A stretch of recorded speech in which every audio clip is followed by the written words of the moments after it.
On a level road.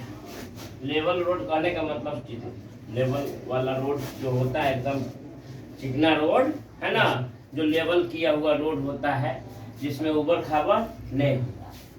ये स्कूटरिस्ट है, वो स्कूटी चलाने वाली लड़की। ऐसे भी खास तौर पर अगर मान के चलो कि स्कूटर को चला रहा है तो अगर जेंट्स है तो उसके सामने अगर ब्रेक लेगा तो वो रोक भी लग सकता है, लेकिन अगर लड़की को चला रही है तो भगवान न करे कि कोई उसके सामने आए। नहीं तो सबसे पहले तो स्कूटी से मारेगी धक्का, अब मार करके उसके बाद तुमको कौन मारेगा? पब्लिक भी तुम्ही को मारेगा। ठीक है, पब्लिक कहेगा ये को तो मार दिया, वो धक्का कहीं कहीं तो हड्डी उड्डी टूट गया, उसके बाद पब्लिक पता चला कि तो आप फोड़ दिए कि भाई उल्टा कर रहा था। तो खैर ऐसा नहीं है, क्या कर रहा है। अब क्वेश्चन पर आते हैं। ठीक है कि एगो स्कूटरिस्ट है, लड़का कहो या तो लड़की कहो है ना, स्कूटर चलाने वाली है, अप्लाइज ब्रेक्स, वह चलाती है तो ब्रेक का इस्तेमाल करती है। ठीक है, रोड कैसा है? लेवलिंग रोड है।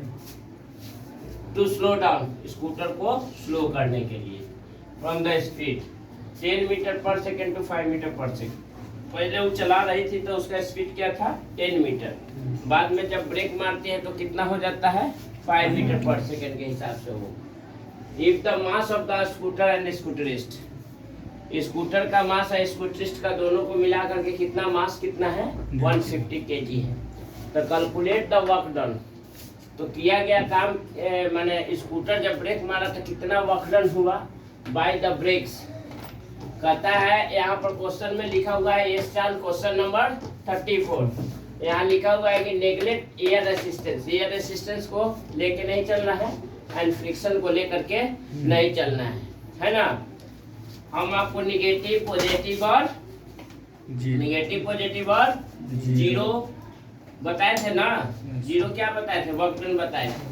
उसमें आपको एक्सेलरेशन ड्यू टू ग्रेविटी भी लेके चलना था और फ्रिक्शन भी लेके चलना था, एग्जाम्पल बताए थे।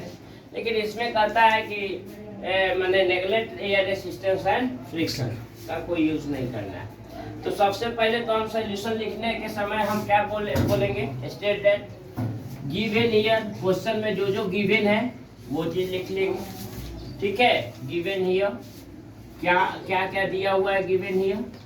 पहला तो mass of the body, mass of the body यानी स्कूटर और scooterist, mass of the body, scooter के साथ स्कूटरिस्ट जो चलाने वाला है दोनों को मिला करके मास कितना होता है? 150 kg होता है।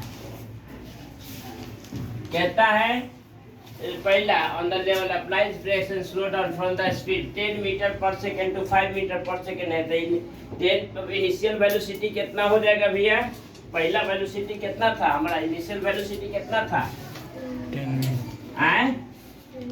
इनिशियल वेलोसिटी कितना था हमारा जब हम ब्रेक मारने के पहले? वही ना इनिशियल वेलोसिटी लिखाएगा जब हम कांस्टेंट स्पीड से चल रहे होते हैं, है कि नहीं? जब ब्रेक मारते हैं तो हमारा इनिशियल वेलोसिटी, शुरुआती वेलोसिटी तो वही लिखाएगा, है कि नहीं? तो इनिशियल वेलोसिटी कितना होगा हमारा? 10 metre per second. Final velocity क्या होगा हमारा? फाइनल वेलोसिटी क्या होगा? ब्रेक मारने के बाद हमारा वेलोसिटी उसको कम करने के बाद क्या होगा? 5 मीटर पर सेकेंड।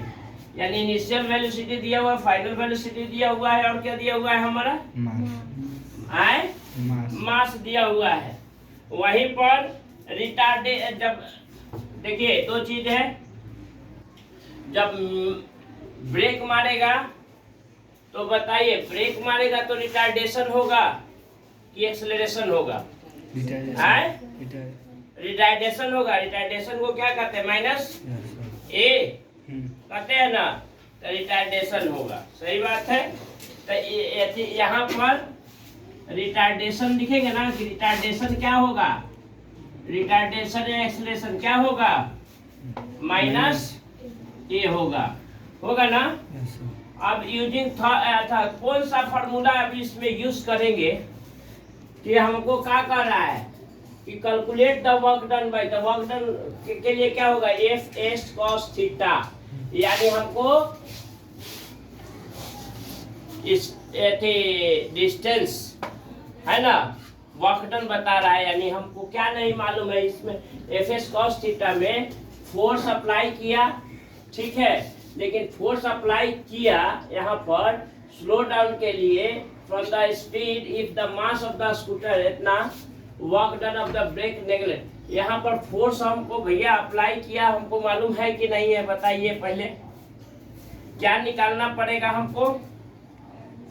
हमको निकालना क्या पड़ेगा, ये जब वर्क डन निकालेंगे तो हमको कौन सा फॉर्मूला यूज करना होगा, एफ एस कॉस थीटा या F into D, 9th class में पढ़ना है एफ इंटू डी, आगे जाइएगा तो क्या पढ़ना है एफ एस कॉस थीटा पढ़ना है ना, तो एफ एस कॉस थीटा हमको यूज करना पड़ेगा भैया, है ना, तो एफ एस कॉस थीटा जब हमको यूज करना पड़ेगा तो बताइए उसके लिए हमको क्या निकालना पड़ेगा, एस निकालना पड़ेगा ना, एस निकालना पड़ेगा ना, निकालना पड़ेगा कि नहीं निकालना पड़ेगा, तो उसके लिए हम सबसे पहले कौन सा इक्वेशन का यूज करेंगे, यहाँ पर इक्वेशन का यूज करेंगे कौन, using third equation of motion, है ना, यूजिंग सबसे पहले इतना तक लिख लिए, using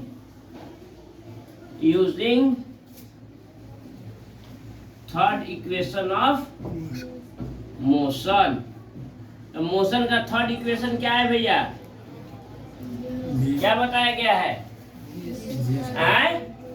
we square minus U square equal to 2as, हमारा ए क्या है, माइनस रिटार्डेशन है, क्या है, रिटार्डेशन है, तो भैया वी स्क्वायर फाइनल वेलोसिटी कितना था हमारा 5 मीटर पर सेकेंड, तो 5 का स्क्वायर माइनस इनिशियल वेलोसिटी कितना था 10 मीटर, 10 का स्क्वायर बराबर 2 into acceleration due to gravity, यहाँ तो ये हुए है, नहीं दिए हुए हैं अभी, नहीं दिए हुए ना यहाँ पे 9.8 जितना है, क्या रिटार्डेशन है कि नहीं, तो हमको निकालना है, तो हम हमारा किस चीज का मान निकलेगा, ए का भी मान मालूम नहीं, एस का भी मान मालूम नहीं ना वैल्यू मालूम है, तो हमको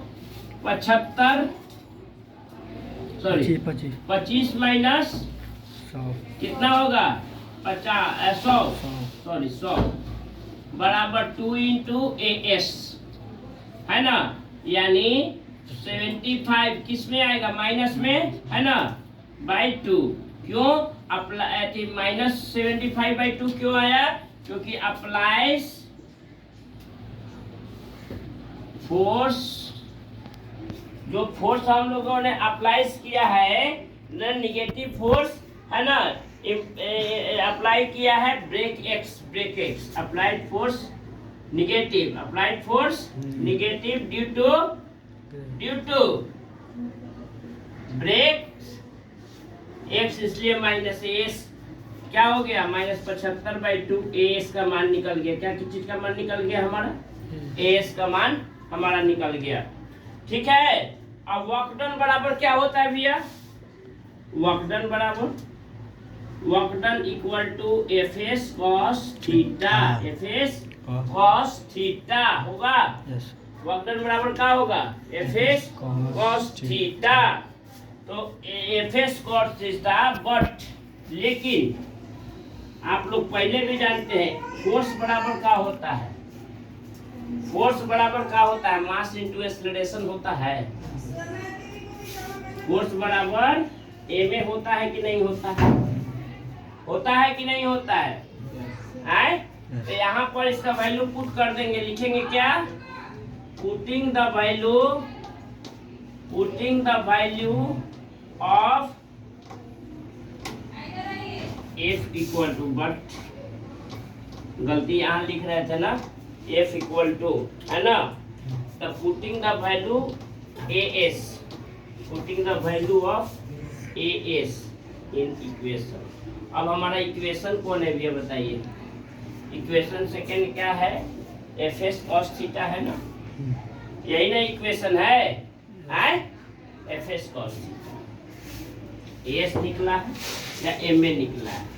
F इक्वल टू क्या दिया हुआ है, M A, mass into acceleration दिया हुआ है ना। तो W work done equal to F के जगह पर क्या लिखेगा, एम ए लिखेगा, एस। मास कितना आ रहा है कि नहीं इन इक्वेशन सेकंड में आ रहा है कि नहीं। Putting the value of S in equation second, S का वैल्यू, तो जबकि एफ का वैल्यू क्या दिया हुआ है, एफ का वैल्यू क्या दिया हुआ है, एफ का वैल्यू मास इनटू एक्सीलरेशन होता है कि नहीं होता है। तो वर्क डन बराबर क्या होगा, एम ए एस। समझ में नहीं आ रहा है, आ रहा है समझ में, नहीं आ रहा है तो बोलो, आ रहा है जी, आ रहा है ना। तो वर्क डन बराबर एम एस। मास कितना दिया हुआ है देखिए, 150 kg दिया हुआ है, इनटू ए एस का वैल्यू कितना आया है, 75/2 और माइनस 75/2 आया है ना।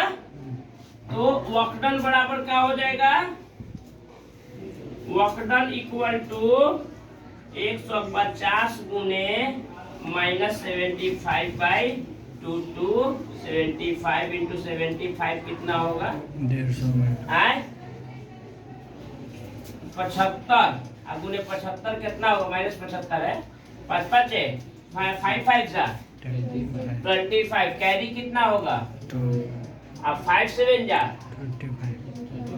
5 7 जा 35, और कैरी को क्या करेंगे, प्लस या माइनस, कितना हो जाएगा 37 लिखा जाएगा। यहाँ हम वन प्लेस को छोड़ देते हैं, मल्टीप्लाई करते हैं, 7 5 जा 35, 5 यहाँ पर लिखा जाएगा, अब 7 7 जा 49, कितना कैरी रहेगा, कितना हो जाएगा, 49 and 3 54 52 5 7 5 12 कैरी 1 3 5 3 2 5 1 5 कितना हुआ 5625, but here is the multiplied by minus, so hence we have to put here the negative sign. It means work done equal to कितना हो गया भैया, work done equal to minus 56/25 हो गया work done.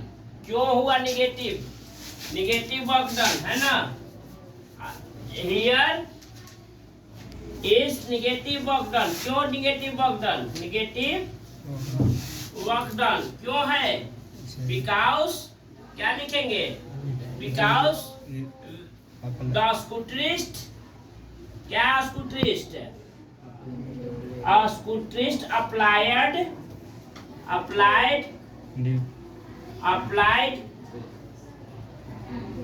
negative force due